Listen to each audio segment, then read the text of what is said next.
In his short book, In Defense of Anarchism, Robert Wolff defines the concepts of authority and autonomy and analyzes democracy's failure to allow the two to coexist.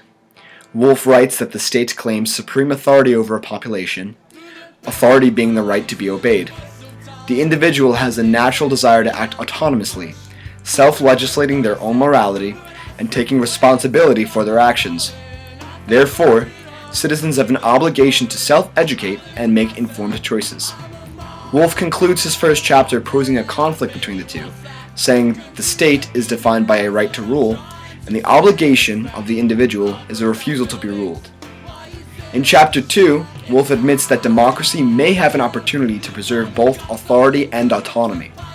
He states unanimous direct democracy would be ideal for this, since each individual would only be following the laws he personally agreed to, thus having a moral obligation to obey said laws. He realizes this system's lack of being politically practical and begins to examine other forms of democracy.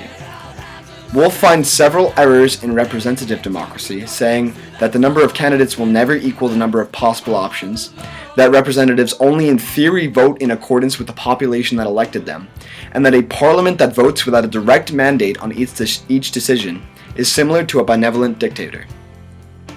While speaking of majoritarian democracy, Wolff brings up Rousseau's theory that if one gets what one wants, even in the absence of doing what one wills, they are still free.